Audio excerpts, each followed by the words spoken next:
Ayol ham bir shaxsda, u ham bir insonda, uni xarakterini o'zgartirib qo'yish kerak emas. Uni siz istagan qolipga solib qo'yishingiz kerak emasda. Ya'ni siz turmush qurdingiz, uylandingiz, shu ayolingiz sizni prinsiplaringiz doirasida yashash kerak emasda. Uni hissiyotlarini, uni o'jarligini, uni xarakterini, uni qaysarligini yo'qqa chiqarib qo'ymasligingiz kerak. Uni nima deydi, bitta xunuk so'z bor-ku, как тряпка yashamasligi kerakda. U sizni prinsiplaringiz bo'yicha yashasa-chi, ayol yashayveradi, ayol ko'nikaveradi. Lekin borib hissiyotlarni bloklaydi, qaysarligini bloklaydi. U sizga aytolmaydi, u sizdan uzoqlashadi. Keyin qalban uzoqlashadi. U zerikarli ayolga aylanadi. Zerikarli ayolni hech qaysi erkak istamaydi.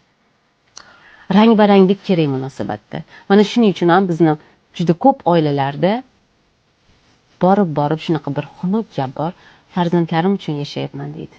Aslida o'sha erkak shu ayolni o'z xohishi bilan shu holatga olib keldi. Qaysarlik qilganda uni og'zini yopdi. O'jarligini eshitmadi, kaprizlarini ko'tarmadi. Maylida erkalasin, farzand qizini erkalaydi-ku, yopib qo'ymasligi kerakda. O'zi shu holatga olib keladi-da, keyin zerikadi shu ayoldan. Ayol ham bir shaxsda, u ham bir insonda, uni xarakterini o'zgartirib qo'yish kerak emas. Uni siz istagan qolipga solib qo'yishingiz kerak emasda.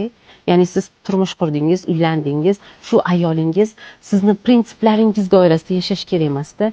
Uni hissiyotlarini, uni o'jarligini, uni xarakterini, uni qaysarligini yo'qqa chiqarib qo'ymasligingiz kerak. Uni nima deydi, bitta xunuk so'z bor-ku, как тряпка yashamasligi kerakda. U sizni prinsiplaringiz bo'yicha yashasa-chi, ayol yashayveradi, ayol ko'nikaveradi.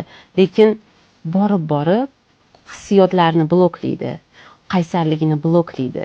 U sizga aytolmaydi, u sizdan uzoqlashadi. Keyin qalban uzoqlashadi. U zerikarli ayolga aylanadi. Zerikarli ayolni hech qaysi erkak istamaydi. Rang-baranglik kerak munosabatda. Mana shuning uchun ham bizni juda ko'p oilalarda borib shunaqa bir xunuk gap bor, farzandlarim uchun yashayapman deydi. Aslida o'sha erkak shu ayolni o'z xohishi bilan shu holatga olib keldi. Qaysarlik qilganda uni og'zini yopdi. O'jarligini eshitmadi, kaprizlarini ko'tarmadi. Maylida erkalasin, farzand qizini erkalaydi-ku, yopib qo'ymasligi kerakda. O'zi shu holatga olib keladi-da, keyin zerikadi shu ayoldan.